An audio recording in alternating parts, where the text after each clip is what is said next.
Jelas suaranya.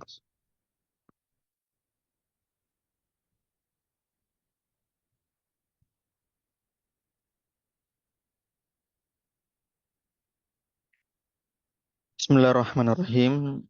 Assalamualaikum warahmatullahi wabarakatuh. Alhamdulillahi rabbil alamin. Wabihi nasta'in wa ala umur dunya waddin. Wassalatu wassalamu ala rasulil karim. Nabiina Muhammad. Wa ala alihi wa sahbihi. Wa man tabi'ahum bihsanin ila yaumiddin amma ba'du. Akhwati fiddin azanallahu wa yakunna. Alhamdulillah. Tidak ada kata yang patut kita ucapkan pertama kali selain dari bersyukur kepada Allah Subhanahu wa taala karena seluruh ketaatan-ketaatan yang telah kita lakukan hingga pada pagi hari ini, semua berkat hidayah dan taufik darinya, sebagaimana salawat dan salam senantiasa kita haturkan kepada Rasulullah sallallahu alaihi wasallam beserta keluarga dan para sahabatnya serta orang-orang yang senantiasa istiqomah berada di dalam naungan sunnah beliau hingga akhir zaman nanti. Akhwati fiddin azanallahu wa yakunna. Alhamdulillah kita lanjutkan kembali pelajaran kita di Manzumah Al-Lu'lu'i karya Hasan bin Ziyad Al-Lu'lu'i Al-Hanafi dari kitab Jami' Bayanil Ilmi wa Fadlih karya Al-Imam Ibnu Abdul Bar rahimahullahu taala. Alhamdulillah pada pertemuan sebelumnya kita sudah membahas dari bait ke-15 sampai dengan bait ke-19. Sekarang kita akan masuk ke bait ke-20. Bait ke-20. Kata Nazim rahimahullahu taala, "Wa qul idza a'yaka dzakal amru mali bima tas'alu anhu khubrun. Fadzaka syatrul ilmi 'indal ulama, kadzaka ma zalat taqul hukama." Kita bahas dua bait dulu, di bait 20 dan 21. Wa qul idza a'yaka dzakal amru mali bima tas'alu anhu khubrun. Fadzaka syatrul ilmi 'indal ulama, kadzalika ma zalat taqulul hukama. Yang artinya, wa qul idza a'yaka dzakal amru, jika perkara itu tidak kamu ketahui, maka katakanlah, mali bima tas'alu anhu khubrun. Saya tidak memiliki ilmu yang engkau tanyakan. Saya tidak memiliki ilmu yang engkau tanyakan. Khubrun di situ sebagai mubtada muakhir ya. Khobarnya itu adalah li ya, khobar muqaddam. Wa qul idza a'yaka dzakal amru mali bima tas'alu anhu khubrun. Jika perkara itu tidak engkau ketahui, maka katakanlah, saya tidak memiliki ilmu yang engkau tanyakan. Fadzaka syatrul ilmi 'indal ulama, kadzaka ma zalat taqulul hukama. Fadzaka syatrul ilmi 'indal ulama. Maka demikianlah yang dimaksud sebagian ilmu oleh para ulama.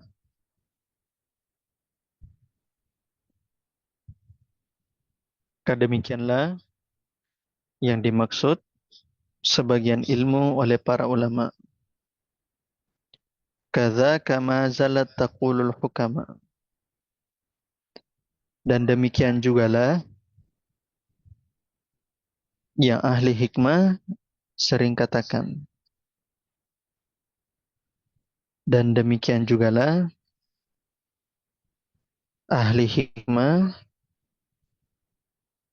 yang sering mereka katakan.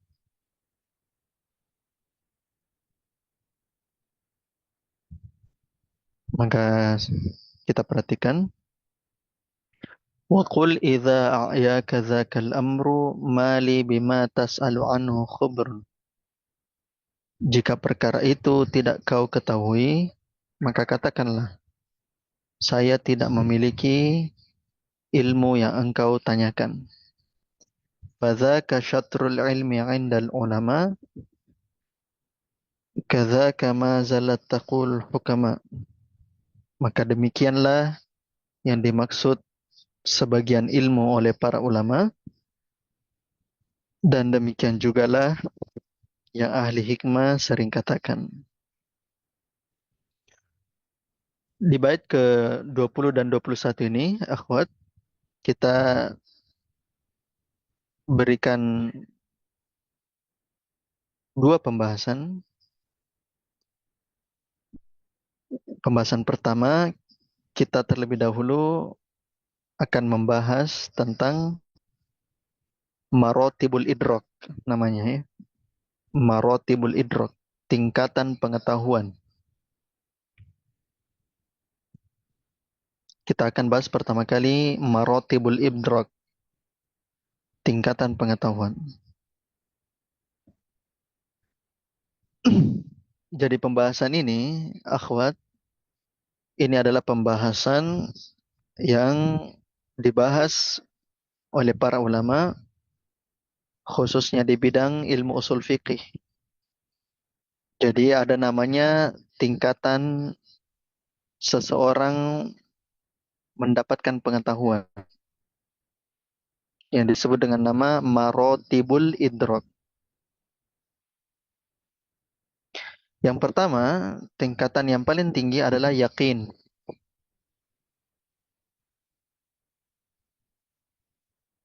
Kemudian tingkatan di bawahnya adalah zon, adalah zon. Kemudian tingkatan yang ketiga adalah syak, syakun ya, syakun. Kemudian tingkatan di bawahnya lagi adalah waham, waw ha mim.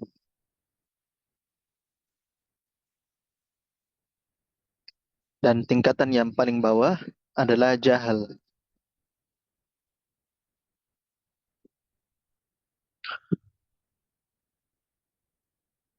Jadi coba tulis di kolom chat. Tingkatan yang pertama apa, akhwat?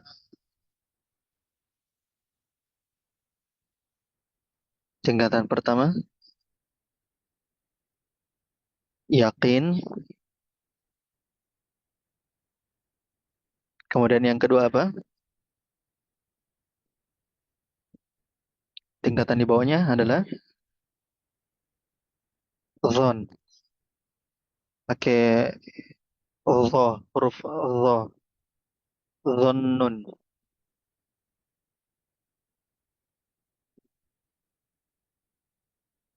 Kemudian tingkatan ketiga apa?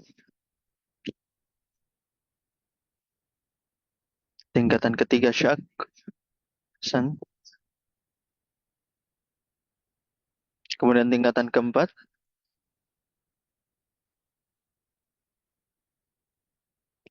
ya tingkatan keempat wahmun, bagus, waham. Kemudian tingkatan terakhir apa? Jahal. Nah, bagus. Yakin, ya dalam bahasa Indonesia juga artinya yakin ya. Artinya pengetahuannya itu 100%. Pengetahuan terhadap sesuatu itu 100%. Misalnya matahari terbit dari arah mana? Terbit dari mana matahari?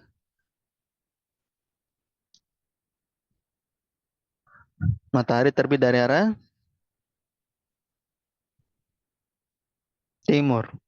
Hmm. Tenggelam, tenggelam di arah mana? Ya, barat. Itu kan kita yakin ya. Nah, berarti idraknya itu yakin. Karena dia 100%. Kemudian zon itu adalah tingkatan atau bahasa Indonesianya adalah dugaan besar. Dugaan besar. Yang dimana tingkatannya dia itu antara 51% sampai 99%. Itu namanya zon. Kemudian syak itu artinya ragu. Nah, kalau ragu dia itu ya persentasenya 50%, 50%. Jadi seimbang dia kalau syak. Kalau waham,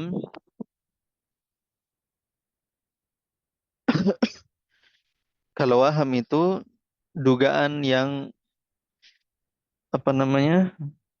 Dugaan yang kecil atau kita bilang sangkaan. Sangkaan yang dimana waham itu 1% sampai 49%.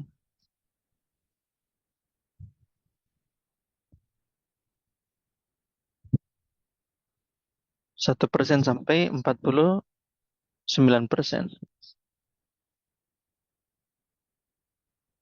Dan terakhir jahal itu ya bodoh, yaitu 0%. Jadi pengetahuannya itu 0%.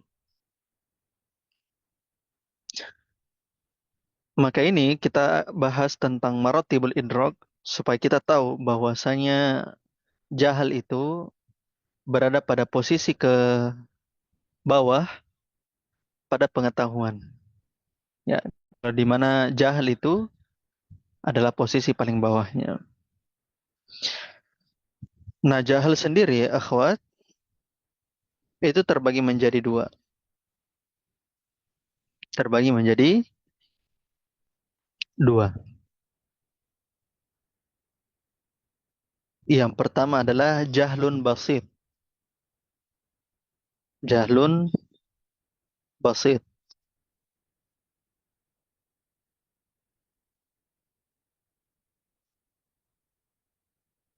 Dan yang kedua adalah jahlun murakkab.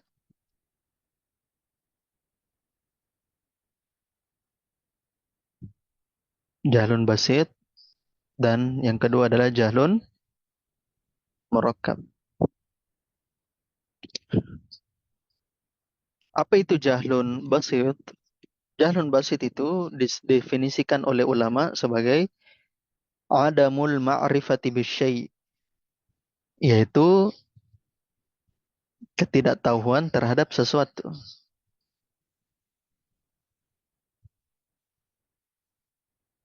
Ketidaktahuan terhadap sesuatu. Nah, kalau kita singkat sebagai bodoh, nah itu saja. Atau tidak tahu. Tidak tahu, jahil, bodoh, nah itu namanya jahlun basit. Kemudian jahil yang kedua adalah jahil apa? Tadi, jahil apa yang kedua?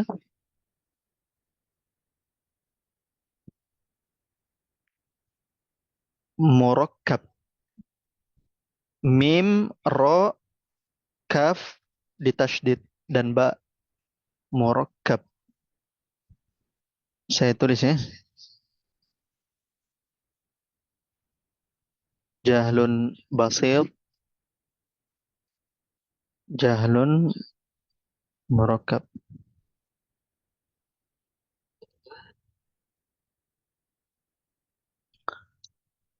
Nah, kalau jahlun basit, sederhananya itu kita katakan dia bodoh. Nah, itu.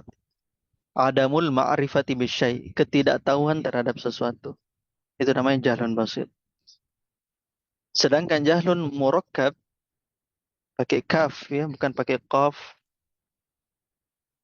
Ya, didefinisikan oleh ulama, jahlun murakkab adalah adamul ma'rifati bisyai ma'a adamil ma'rifati bi'adamil ma'rifah. Apa itu? Jahlun murakkab itu adalah ketidaktahuan terhadap sesuatu, ketidaktahuan terhadap sesuatu bersamaan dengan ketidaktahuannya terhadap ketidaktahuan tersebut.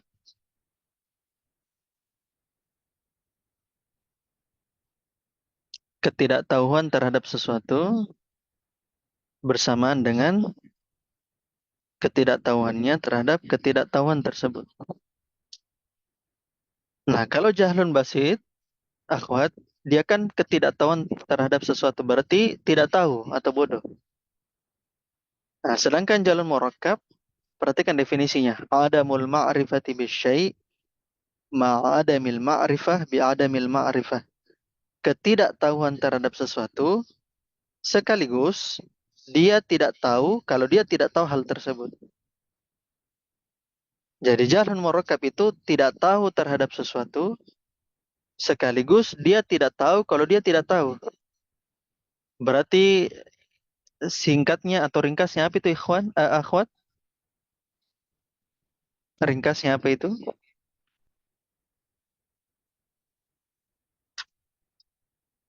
Sangat bodoh, kurang tepat. Yang lain, kalau sok tahu, ahsan. Sok tahu, tahu. Kalau jahlun basit, adamul ma'rifati bisyai, tidak tahu. Memang dia nggak tahu. Kalau jahlun murakkab, adamul ma'rifati bisyai, dia nggak tahu. Wa adamul ma'rifati bi adamil ma'rifati. Dia nggak tahu sekaligus dia nggak tahu kalau dia tahu. Afwan, dia nggak tahu sekaligus dia tidak tahu kalau dia tidak tahu. Berarti sok tahu. Berarti di antara jahil ini yang mana yang paling parah? Yang mana paling parah? Jahlun basit atau jahl murakkab?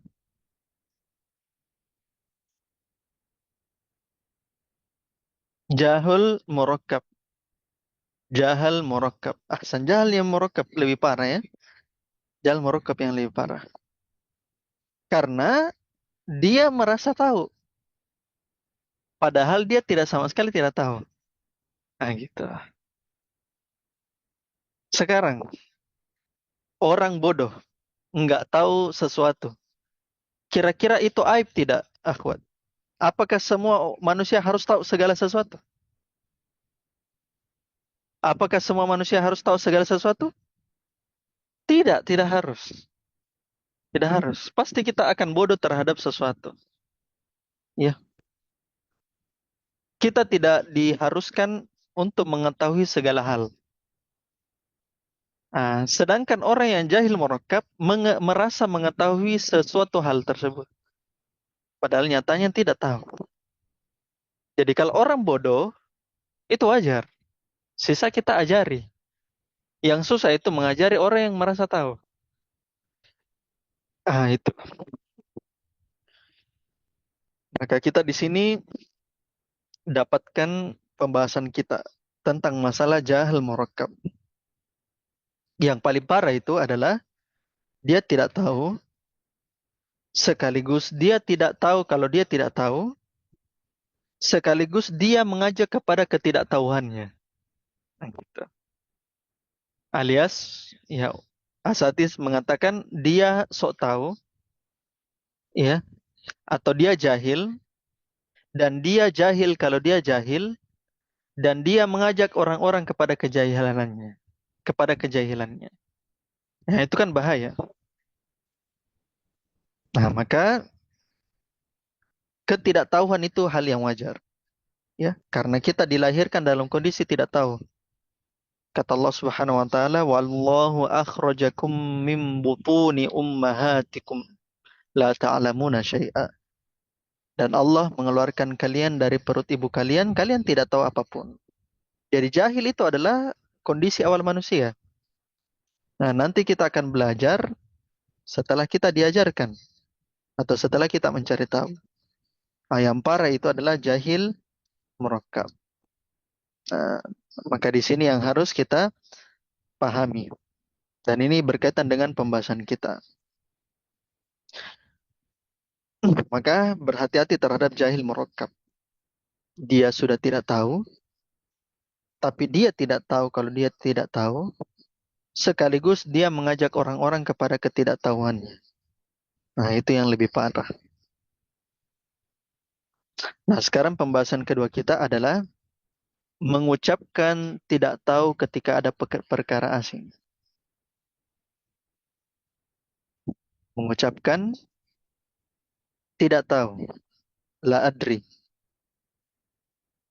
saat ada perkara asing. Saat ada perkara yang asing atau yang dia tidak ketahui.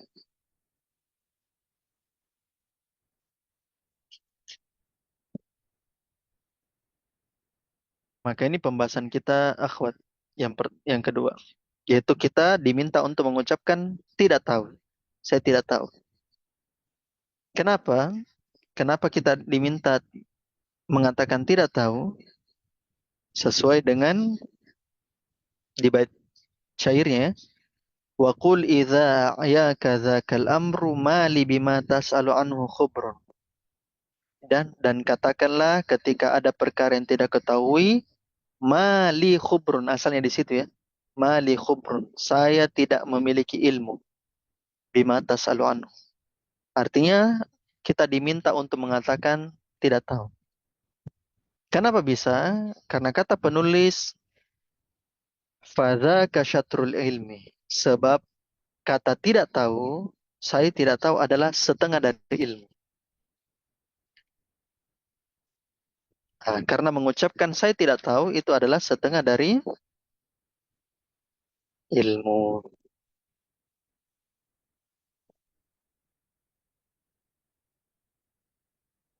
Dan ini berasal dari para salafus salih.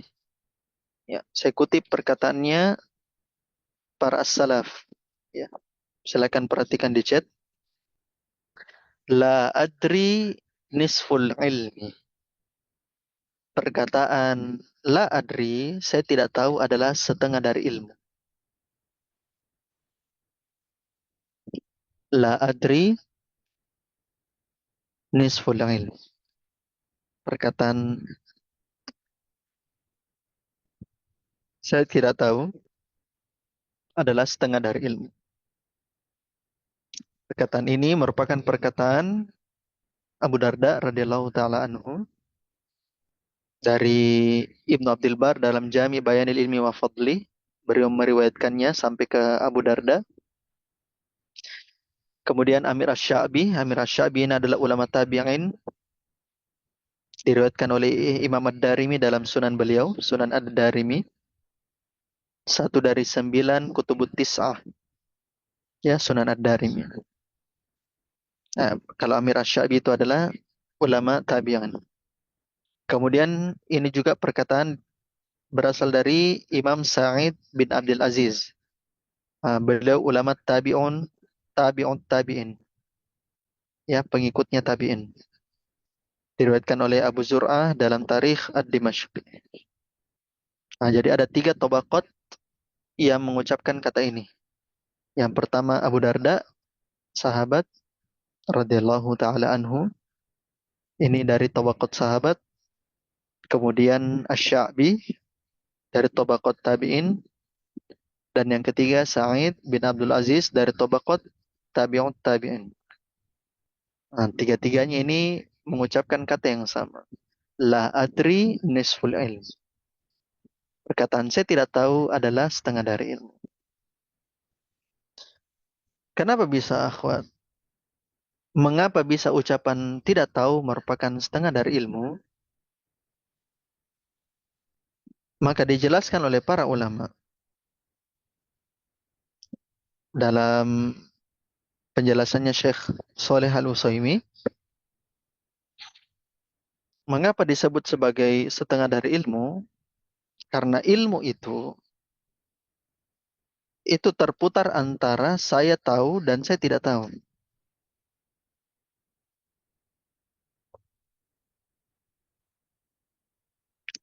Karena ilmu itu berputar antara saya tahu atau saya tidak tahu.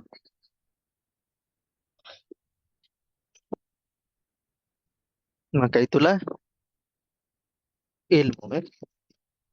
Kalau dia bilang tahu, ya tahu. Entah dia tahu ada dugaan besar, zon, atau dia memiliki dugaan yang sangat kuat, yakin. Misalnya zon, misalnya ditanya, eh, ada orang bilang waktu subuh jam, misalnya waktu subuh di Marwali itu jam 5. Nah, kira-kira kita tingkatan ilmunya kita di situ yakin atau zon atau syak subuh jam 5? Mungkin zon ya, kemungkinan besar ya, subuh sekitar jam 5 karena belum tentu kita pastikan waktu subuh jam 5. Bisa saja jam sekitarnya. Tapi kita punya ilmu tentang hal tersebut. Nah, tapi itulah antara saya tahu dan saya tidak tahu. Berarti dia memiliki pengetahuan dengan adanya zon, sangkaan besar. Apalagi dengan yakin, keyakinannya 100%. Atau kalau memang dia tidak mengetahuinya, maka dia katakan saja la adri, saya tidak tahu. Nah, maka itulah kenapa ilmu disebut dengan nama nisful ilm, setengah dari ilmu. Perkataan saya tidak tahu merupakan setengah dari ilmu. Sampai diriwayatkan, akhwat, Imam Malik suatu hari ada seseorang yang pernah meminta fatwa kepada Imam Malik. Imam Malik, imam besar, imam Darul Hijrah. Ya, tidak ada orang yang berani berfatwa di Madinah pada zaman itu kecuali Imam Malik yang lebih dahulu berfatwa. Akhirnya orang tersebut bertanya beberapa pertanyaan kepada Imam Malik. Tapi sayangnya, akhwat, Imam Malik hanya bilang tidak tahu. Tidak tahu, tidak tahu. Jawab ditanyakan ini, beliau katakan la adri, beliau katakan ini, beliau katakan la adri, beliau ditanyakan ini, beliau katakan la adri. Hampir semua pertanyaannya beliau yang ditujukan kepada Imam Malik, jawabannya la adri. Akhirnya kata laki-laki ini ya, saya kutip di chat, maka kata laki-laki ini, hei Imam Malik, safartul buldana ilaika. Wahai Imam Malik, saya itu sudah pergi bersafar melewati negeri-negeri hanya untuk bertemu kepada kamu. Tapi kamu justru mengatakan la adri, tidak tahu, tidak tahu. Gimana ini Imam Malik? Saya sudah lewati beberapa wilayah. Saya sudah lewati beberapa negeri. Hanya untuk bertemu kamu, untuk minta dijawabkan ini pertanyaan. Beliau bukan dari Madinah. Akhirnya kata Imam Malik. Faqala. Imam Malik berkata, Irji ila baladik. Anak laki-laki, kembalilah ke negaramu, kembalilah ke negerimu. Waqul, dan katakanlah sama orang negerimu. Sa'altu malikan faqala la adri. Katakan sama mereka, Sa'altu malikan. Saya sudah tanya Malik, tapi beliau hanya mengatakan la adri, tidak tahu. Masya Allah. Jauh sekali perjalanannya, hanya mendapatkan jawaban tidak tahu dari imam besar. Maka di mana keilmuan kita dengan berani-berani menjawab semua pertanyaan ke orang-orang. Maka kita perhatikan bagaimana keilmuan dari Imam Malik.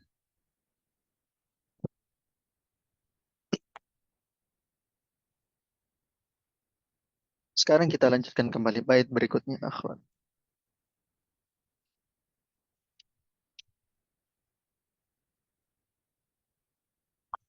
Kata penulis atau kata An-Nazim rahimahullahu taala, iyyaka wal ujba bi fadli ra'ika wahzar jawab al-qawli min khata'ika. Kam min jawabin aqabad nadama faktani mis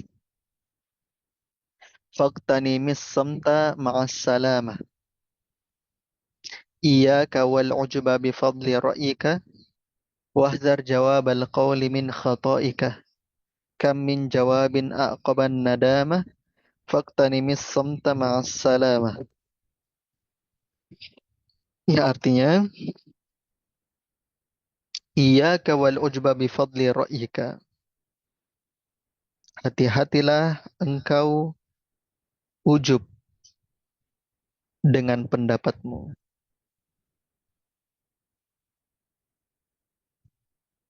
Hati-hatilah engkau ujub dengan pendapatmu. Wahzar jawab al-qawli min khata'ika. Berhati-hatilah dengan jawaban karena kesalahanmu. Berhati-hatilah dengan jawaban karena kesalahan. Nah, di nuskhah yang lain, akhwat, di situ bukan khotoika, tapi khitobika. Hamzanya jadi ba. Ya. Min khitobika. Jadi kho-nya di kasroh, kemudian hamzanya jadi ba. Khitobika. Kalau nuskhah yang kita pegang, min khotoika karena kesalahanmu. Sedangkan nuskhah yang lain, min khitobika, yang artinya dengan ucapanmu. Nah, kalau nuskhah yang lain artinya itu berhati-hatilah dengan jawaban karena ucapan. Di sini ada dua nuskhah yang berbeda. Kemudian, kam min jawabin aqoban nadama. Betapa banyak jawaban yang berujung pada penyesalan.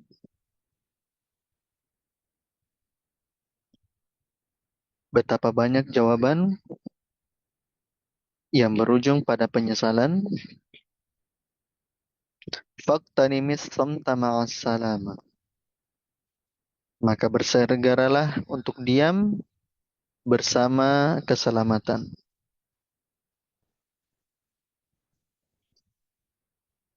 Perhatikan di situ.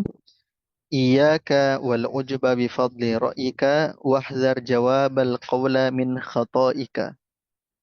Hati-hatilah engkau karena ujub dengan pendapatmu. Berhati-hatilah dengan jawaban karena kesalahanmu.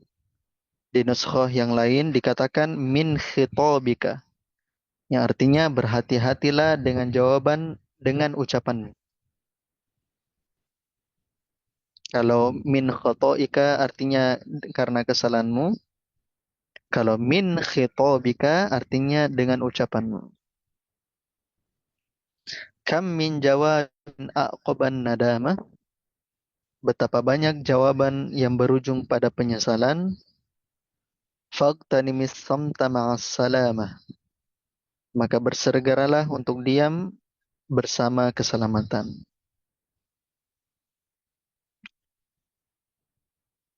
Maka di sini, akhwat, kita dapatkan dua pembahasan.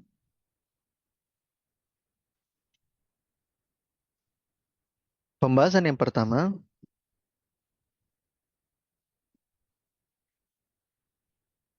adalah dua petaka yang menimpa penuntut ilmu.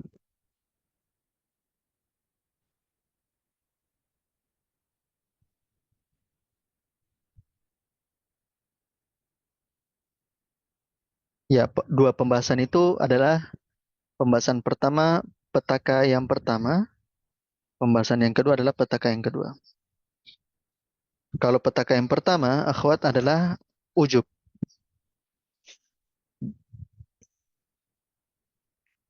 Jadi itu adalah petaka yang menimpa penuntut ilmu. Masuknya ujub di dalam hati. Apa yang dimaksud dengan ujub, akhwat? Kalau ujub itu dalam bahasa Indonesia sudah diartikan ujub ya juga ya. Nah, yang dimaksud dengan ujub adalah memandang diri dengan pandangan mulia dan besar.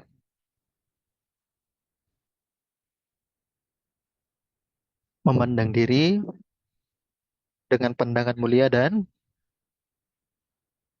besar.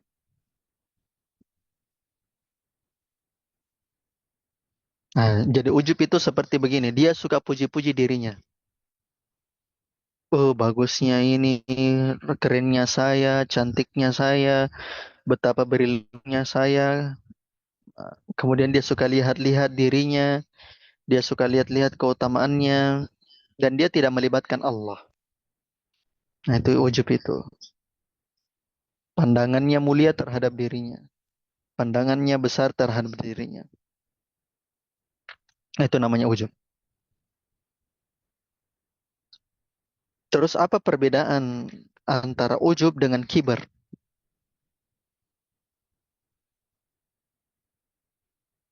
Kalau kibar kan kita artikan dengan sombong. Kalau ujub, ya mungkin kita artikan sombong atau berbangga diri. Asalnya, dua-dua sifat ini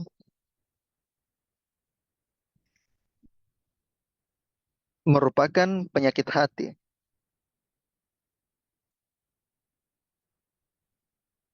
Ujub dan kibar itu adalah dua-duanya penyakit hati.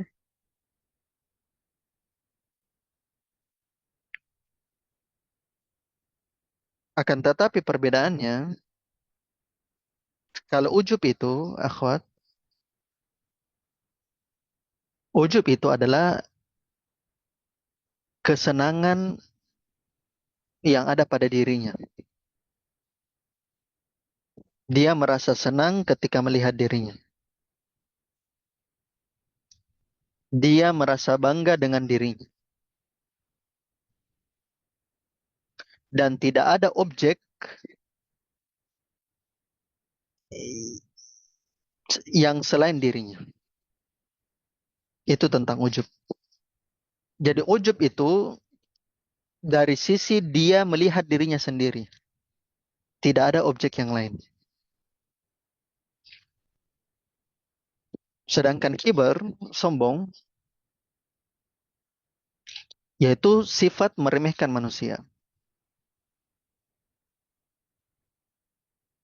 Dan dia lihat dirinya lebih di atas dan lebih tinggi dari manusia.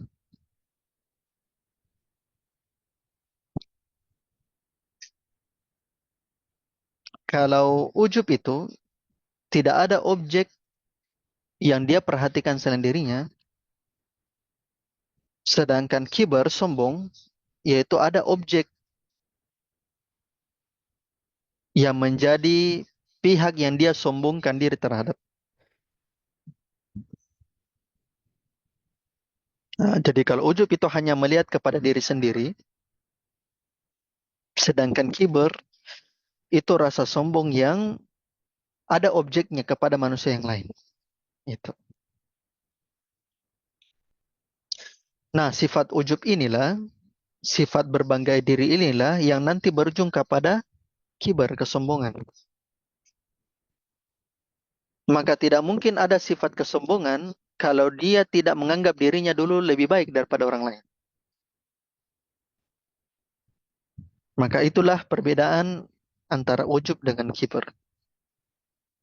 Sebagaimana yang dijelaskan oleh Syekh Abdul Razak Al-Badar dalam website beliau. Nah, maka perhatikan akhwat ya. Jadi penuntut ilmu yang terkena penyakit ujub itu nanti akan jadi penyakit. Kenapa bisa jadi penyakit? Karena seseorang menuntut ilmu itu karena dia merasa bahwasanya dirinya punya kurang. Sedangkan ujub itu adalah sikap merasa dirinya itu sudah memiliki kesempurnaan. Gitu. Maka ini dua hal yang sangat berbanding terbalik. Orang menuntut ilmu karena dia menyadari dirinya kurang. Di saat yang bersama, sikap ujub itu merasa bahwa dirinya itu sudah punya apa-apa. Sudah punya hal yang besar. Maka ini nanti yang jadi bencana untuk seorang penuntut ilmu.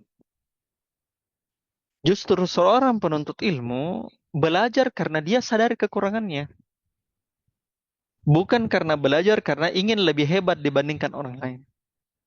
Bukan belajar karena mau dilihat lebih hebat dibandingkan orang lain. Bukan belajar karena dia tahu, oh kalau ini hukumnya ini, kalau ini hukumnya ini, kalau ini hukumnya ini. Padahal dia belajar itu karena Allah. Padahal dia punya ilmu itu karena Allah juga memberikannya ilmu. Maka ini yang jadi masalah. Maka idealnya, akhwat, seorang penuntut ilmu, seorang yang berada di jalan ilmu, maka dia harus pandang kekurangannya. Dia harus pandang aibnya. Dia harus pandang dosa-dosa pada diri. Termasuk kegagalan seorang penuntut ilmu ketika dia belajar, terus dia katakan atau dia dapatkan informasi ini yang haram, ini yang tidak boleh, ini harusnya tidak boleh begini. Terus hal yang dia dapatkan tersebut dia tembak ke orang lain. Dia tidak tembak sama dirinya. Harusnya ketika dia belajar, ketika dia mendalami firman Allah, ketika dia dalami sunnah-sunnah Nabi Sallallahu Alaihi Wasallam, terus dia dapati ternyata hal ini cocok untuk saya, ternyata di sini kekurangan saya, maka dia tembak dirinya dulu. Bukan dia tembak orang lain. Jangan sampai dia baru membaca nas, dia baru membaca perkataannya ulama salaf, terus dia lihat perkataan tersebut, oh ini cocok dengan si akhwat ini nih, si ummu ini. Memang ini tidak beres, memang ini ummu. Ini ada perkataannya ulama salaf, akhirnya dia tembak kepada si ummu tersebut, si akhwat tersebut. Ini luar biasa. Oleh karenanya akhwat, para ulama salaf, mereka mengatakan,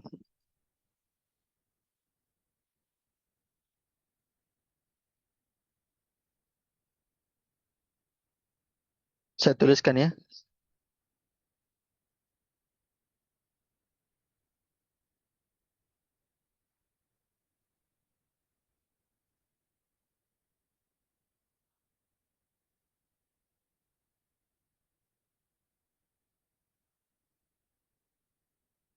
kata para ulama salaf, kunna nata'allamul ilma li anfusina. Sesungguhnya kami belajar ilmu agama hanya untuk diri-diri kami dulu. Hanya untuk mengangkat kebodohan pada diri kami terlebih dahulu. Hanya untuk mengurusi diri kami dulu. Bukan urus orang lain. Bukan urus orang yang viral.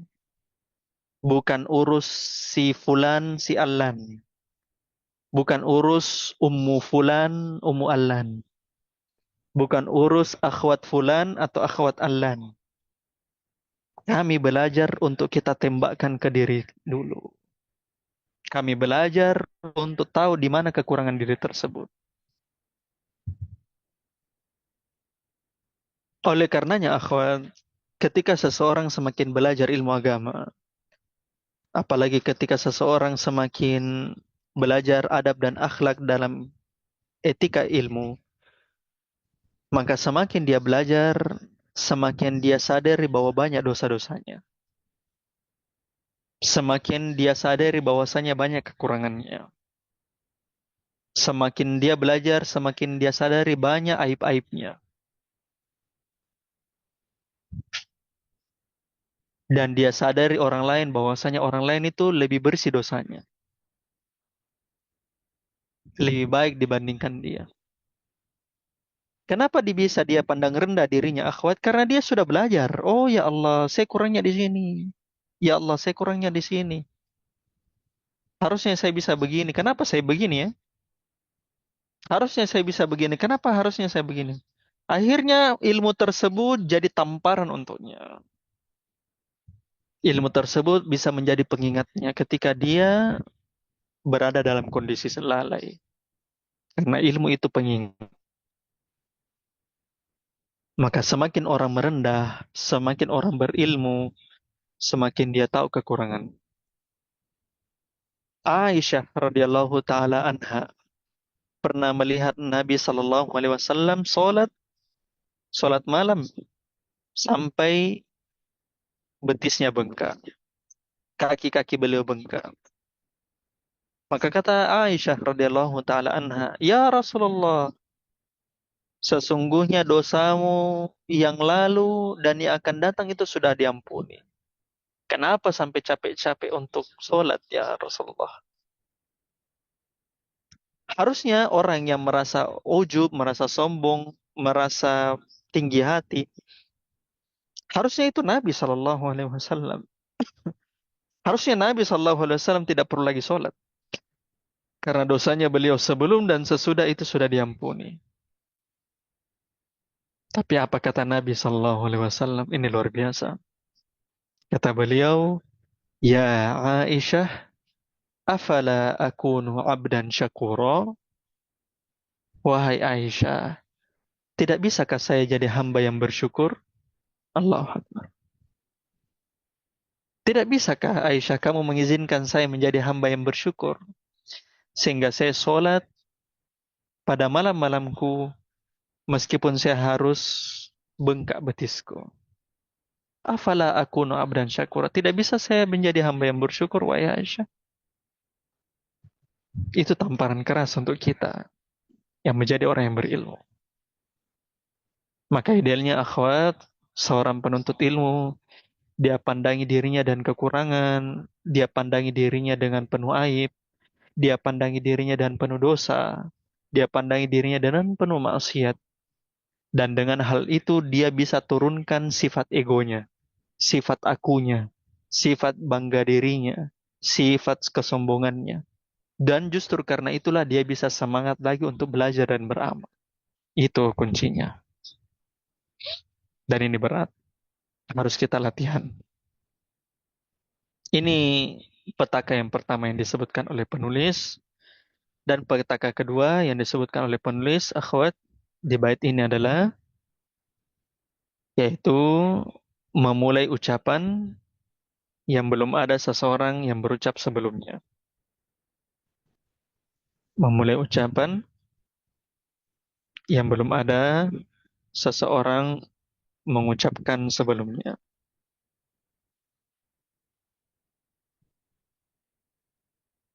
Sebagaimana di bait yang ke-22 di Syatr Tsani. Wahdhar jawabal qawli min khata'ik. Maka hati-hatilah menjawab sebuah perkataan karena kesalahan.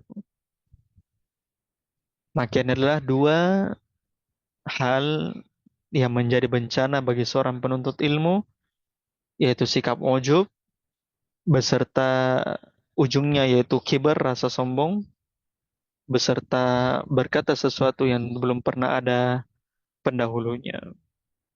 Sehingga akhir di bait ke-23, kam min jawabin aqaban nadamah, betapa banyak jawaban berujung pada penyesalan, faqtanimis samta ma'as salamah. Maka inilah akhir kita. Maka manfaatkanlah rasa diam tersebut dan segeralah untuk diam agar dia bersama dengan keselamatan. Allah Ta'ala alam bisawab. Alhamdulillah, selesai pertemuan kita akhwati fiddin pada pagi hari ini. Jika ada yang mau bertanya, fadlna.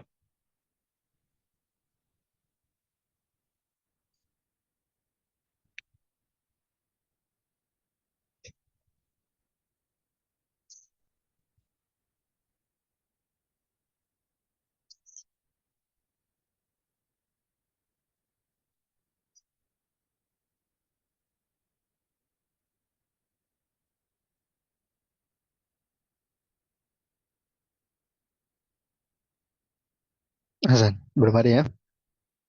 Baik, kita cukupkan saja akhwati fiddin. Insyaallah kita akan lanjutkan kembali 2 pekan yang akan datang. Naktafi bihadzal qadar wal ilmu indallah. Nasallahu ta'ala yanfa'ana mimma lamana. Innahu waliyu dzalika wal qadiru alaih. Allahumma faqihna fi dinik. Ya Allah, pahamkanlah kami dalam urusan agamamu. Wa'alimna ma yanfa'una. Ajarkanlah kepada kami apa yang bermanfaat untuk kami. Warzuqnal ikhlasa fil qawli wal amal. Berikanlah rizki kepada kami berupa keikhlasan di dalam berucap dan beramal. Wazidna ilman ya arhamar rahimin. Dan tambahkanlah ilmu kepada kami, wahai Zat yang Maha Pengasih. Subhanakallahumma wa bihamdik, asyhadu an la ilaha illa anta, astaghfiruka wa atubu ilaik. Walhamdulillahi rabbil alamin. Assalamualaikum warahmatullahi wabarakatuh. Waalaikumsalam warahmatullahi wabarakatuh.